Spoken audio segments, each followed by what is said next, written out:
delighted to have many government dignitaries, honorables, faculty, staff, students, and friends of the law school here today.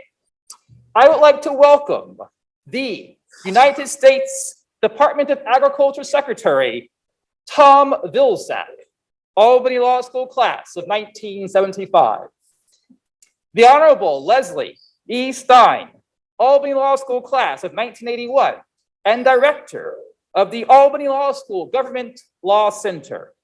And our own President and Dean, Alicia Ouellette, Albany Law School class of 1994. I would like to take a moment also to introduce our new Assistant Dean and Director of Online Programs, Tom Rosenberger. Tom continues to guide our plan and is a major part of why we are here today, making this important announcement. Finally, I would like to welcome many of the faculty and the staff and the students who are all going to be a part of our announcement today. Now, to get us started and to make the announcement, I would like to introduce our President and Dean of Albany Law School, Alicia Ouellette.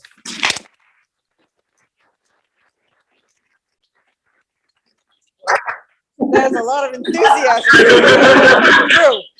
I'll do my best. Thank you, Dean Haynes, and thank you everyone who has joined us today, both in person and virtually.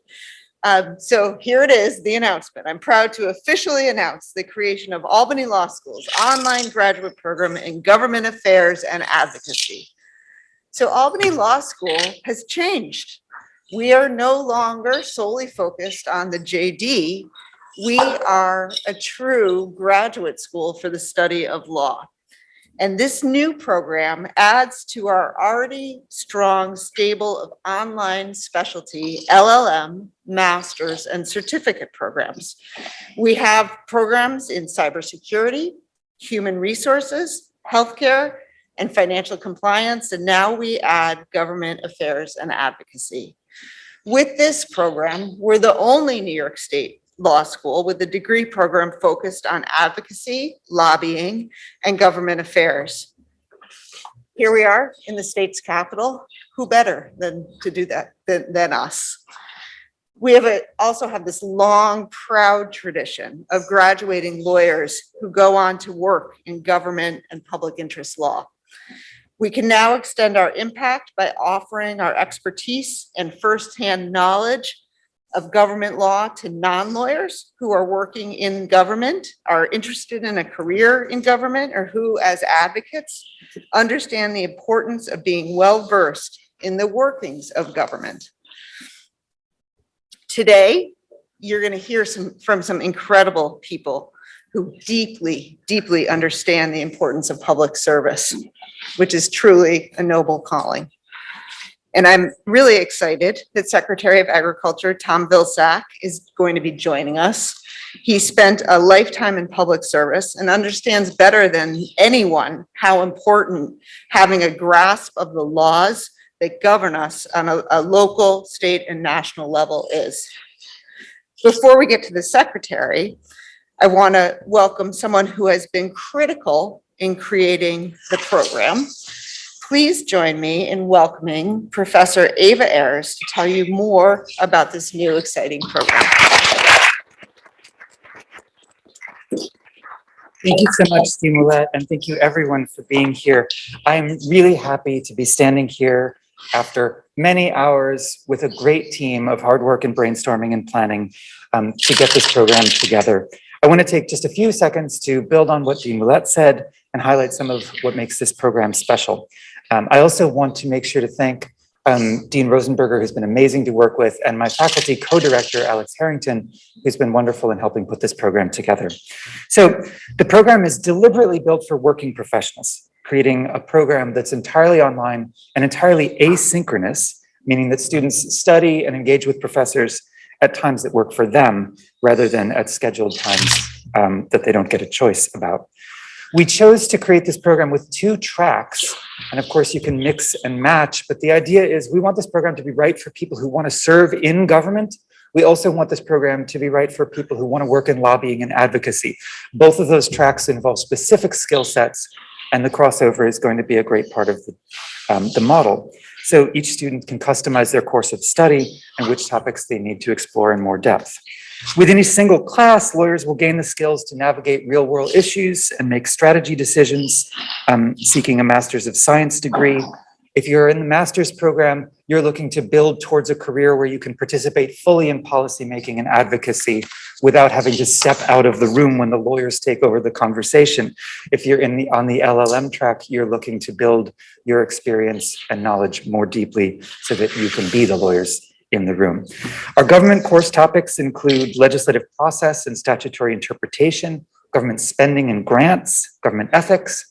On the lobbying and advocacy track, we talk about using law for social change, influencing policy through litigation, influencing policy through public relations strategy, and of course, the process of lobbying lawmakers directly.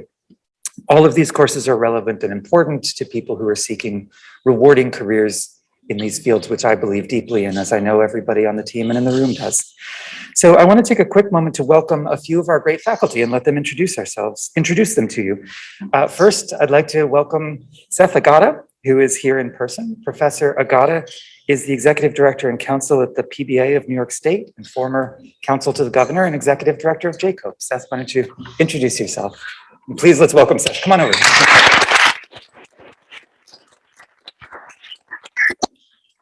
Very much, Professor. I appreciate it. I was told I had about 30 to 60 seconds, and that's fine. The one part of ethics that really gets to me is the historical framework that it comes in. And I think the one thing people will walk away from the course knowing is that as far back as ancient Athens, even Mesopotamia, they dealt with the same issues that the people in Albany are dealing with today in terms of honesty in government and how to navigate and deal with those issues. I hope to be able to give you a much more up-to-date view on how to navigate it, something that would be more useful now than in ancient Athens. But it's going to be a practical course that will give you a map and a guidepost and an in-depth understanding so you, at any level, can figure out where those guideposts, those landmines are, and how to avoid them and how to act in the most ethical manner. So that's the intention. Next, joining us is Adjunct Professor Lisa Harris, who will be teaching legislative process and statutory interpretation. Professor Harris is currently the Director of Business Strategy and Risk, Law Enforcement Analytics and Programs at Meta. Professor Harris, would you introduce yourself, please? Yes, thank you so much, Professor. I'm Lisa Harris, and I will be teaching legislative process and statutory interpretation. Having owned over 20 years in the legislative and executive branch, I am proud and privileged to be a part of this program. I, too, like Professor Agata, will be teaching foundational information that is tied to actual real-world experiences that I've had and that others have had. I'm hoping to bring in some guest speakers and to make the class as interactive as it can be, even though it's asynchronous, to make the students feel like they are truly able to get so much out of that, advance their experience and advance their skills to give them that confidence in the room. Thank you so much. Thank you so much. And finally, joining us virtually is Professor Malcolm Butehorn, who is Senior Counsel to the Committee on Education with the New York City Council and a member of Albany Law School's class of 2014. Professor Butehorn. Hi, thank you, everyone. Glad to be beamed into the DAMC, and I've timed this at 60 seconds. So I'm excited for this opportunity and to be a part of the inaugural program. As someone who's been on both sides of the table, I am looking forward to sharing real work experience with students. I too was an adult learner while at Albany Law, or non-traditional as they call this. So I understand what working professionals pursuing an online degree are looking for. Working for the legislature of the biggest city comes with many war stories on how laws, policies, and regulations are passed. When we were young, we all remember the How a Bill Becomes a Law video, that cartoon video, educating us on how we get from idea to law. In this course, I look forward to teaching the adult version of that video and pulling the curtain back, if you will, on how laws are really made. So to sum it up, theory is one thing, but students in this program will want to know what it's like on the ground in reality and what challenges that they will face entering this line of work. So this is a wonderful teaching opportunity, and I look forward to working with the students on state and local government. And I do just want to say that I'm thankful to Professors Ayers and Harrington, Tom Rosenberger, Martha, Patty, and Tom Henstock for helping me build this course. Without all of you and your invaluable expertise, I wouldn't be here. So thank you.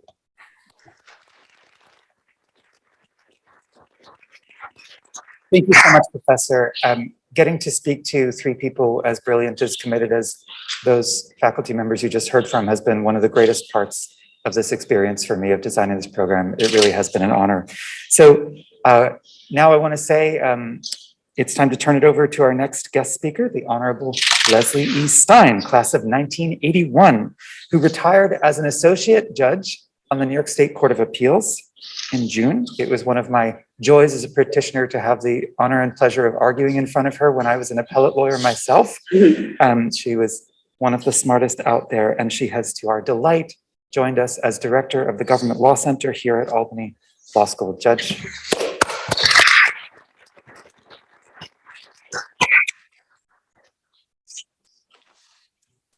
Good evening. It's very exciting for me to be back here at my alma mater and to be able to participate in an event as exciting as and important as this one. Thank you, Professor Ayers, for everything, for making my transition so seamless. Albany Law School has always prided itself on its special connections to government. We are the only law school in the capital of New York, one of the largest and oldest states in the country with one of the biggest economies and a rich tradition of government and public service. We have been a part of New York State's ongoing experiment in democracy since 1851. We have seen, studied, and learned from the ups and downs that government has experienced throughout that time. And we have often been directly involved in the hard work of improving the function and effectiveness of the governments around us, from local to federal and beyond. As anyone who has worked in New York State government will tell you, highly qualified and well-prepared Albany Law School graduates can be found at every level of government in New York State, from the governor's office to the attorney general's office, which employs more graduates of Albany Law School than any other law school, to the state's highest court and mayor's offices far and wide. We sent about a quarter of our graduates into government and public interest law, far more than most other law schools. And for that, we have tremendous pride. Our programs have long reflected this commitment to preparing students for public service. Many members of our faculty have served in government, and the faculty teaching the courses in this innovative and highly practical online government affairs and advocacy program represent excellence in public service and public interest law from a variety of backgrounds and institutions. The Government Law Center was established 44 years ago to help policymakers better serve the public and connect Albany Law School students to public service. The center is a cornerstone of this school and has been the focal point of an incredible amount of positive work over these many years. Through the Government Law Center, our students have formed deep connections with the professionals who serve the public. We at the Government Law Center look forward to helping the students in the Government Affairs and Advocacy program find their way to a bright future, whether it be by identifying virtual field placement opportunities, collaborating to advance special interest advocacy, or building bridges that may ultimately change a student's life. Thank you.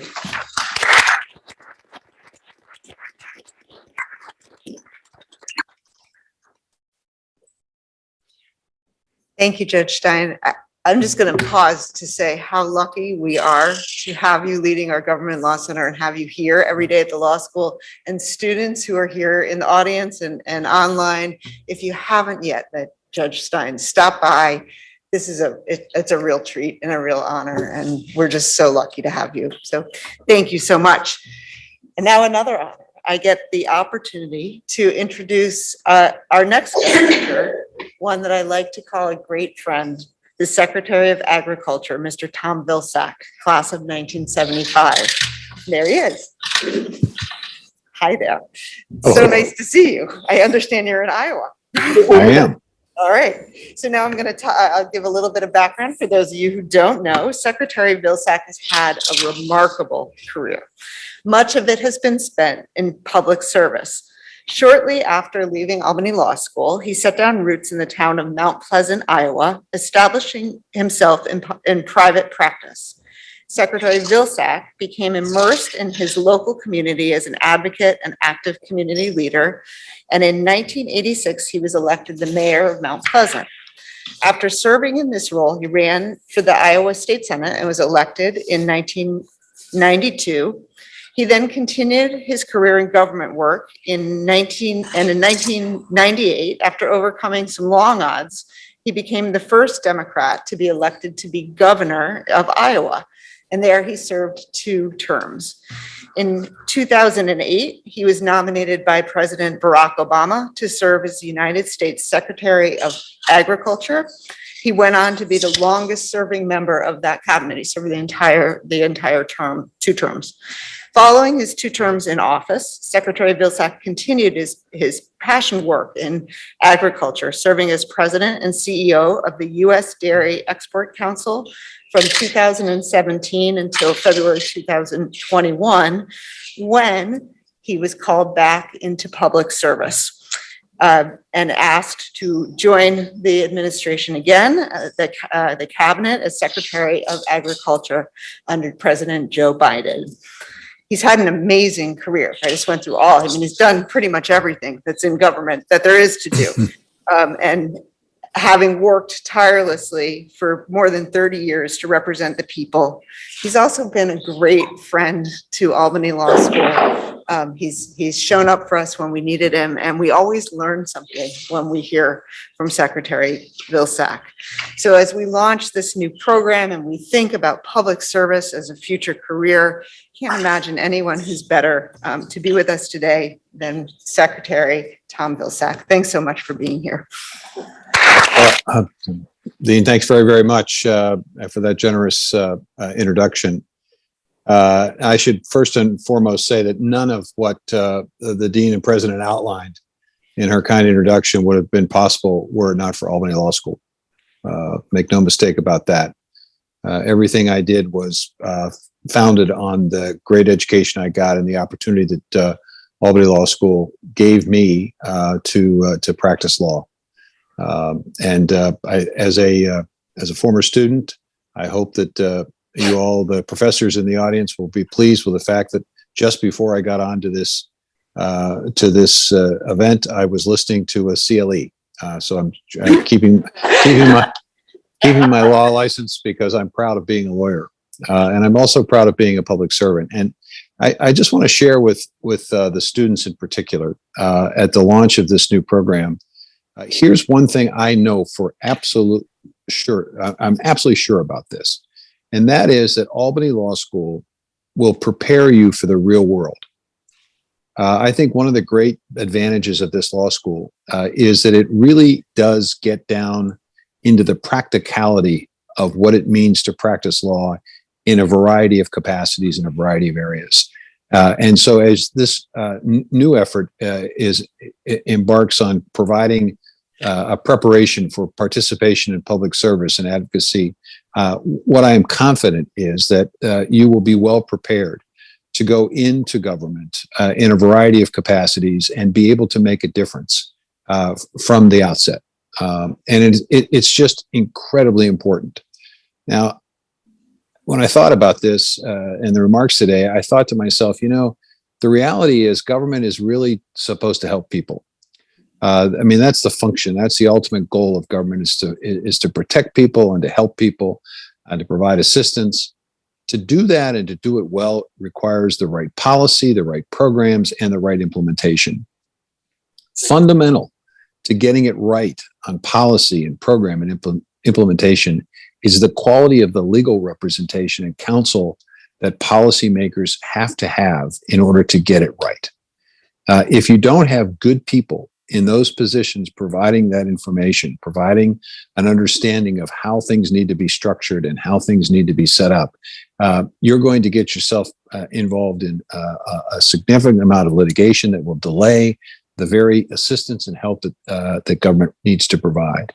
Let me give you an example, a real world example in my life that just occurred this week. We just announced at USDA a massive effort to begin to finance a series of pilot and demonstration projects on farms and ranches across America to focus on climate smart practices, both in agriculture and forestry. The ability to use our land and our agricultural production and our forestry as a way of dealing with climate change, reducing the greenhouse gas emissions connected to agriculture, sequestering carbon, looking for ways to mitigate and adapt to the consequences of a changing climate. It's $1 billion initiative, and we tapped the Commodity Credit Corporation as the source of money for this effort. This was not an item that the Congress budgeted to us. It was not something that Congress created. This was a capacity that we have at USDA to use the Commodity Credit Corporation to essentially create this effort. If it had not been for great legal counsel, it is likely that we would have structured that program in a way that would have been immediately subject to litigation, and successfully so. Because in order to use resources within the Commodity Credit Corporation, you have to structure the program under and within the confines of the charter of the Commodity Credit Corporation. And within that charter, it's very specific about what the resources can be used for. And so what we did is we crafted this in such a way as to help create what we refer to as a market for climate smart commodities, to being able to establish a new commodity, if you will, or a new level of commodity. We have organic and we have everything else. This would create a climate smart commodity, the actions on the farms and ranches that we're going to finance.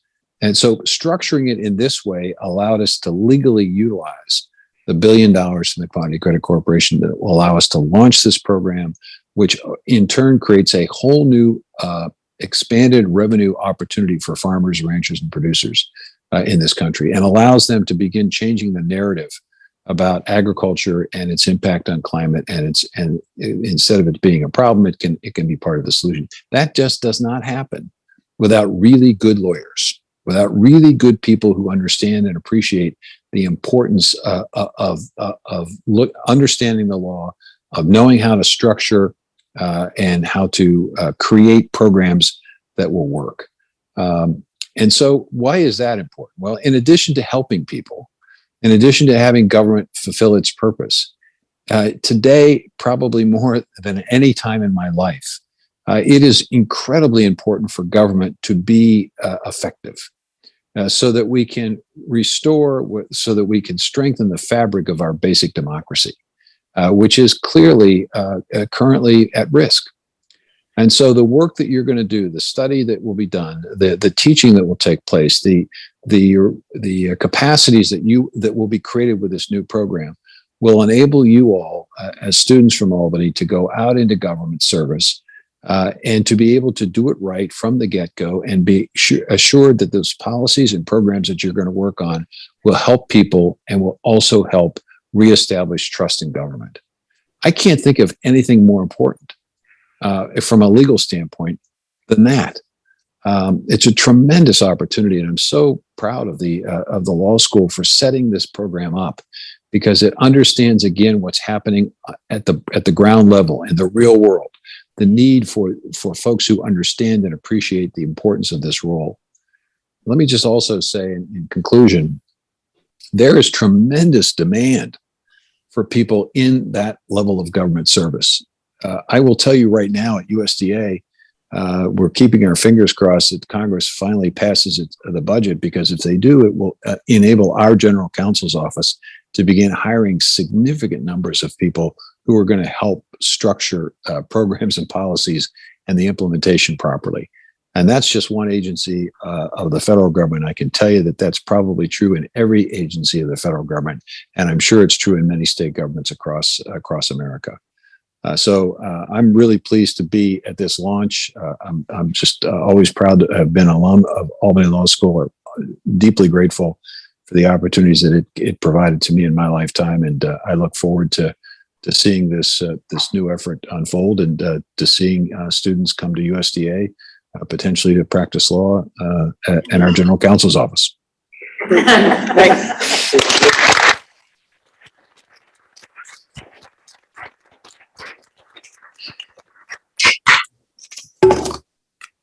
Thank you, Secretary Vilsack, for being here today and for those inspirational and impassioned words. And thank all of you in attendance for taking time to join us for this launch. I am proud of the work that we are doing, and I'm eager to watch as our faculty teach and mentor and transform our students into tomorrow's leaders. I would be remiss if I did not also thank the online graduate programming team of Tom and Nicole, Patty and Allison and Martha for all of their hard work in getting this program up and running, in continued recruitment, and in helping with all of our work on the curriculum. Finally, for those of you who are joining us remotely today online, we would be grateful and eager to have follow-up conversations with you, and really from anyone who is interested in learning more about our program. Thank you.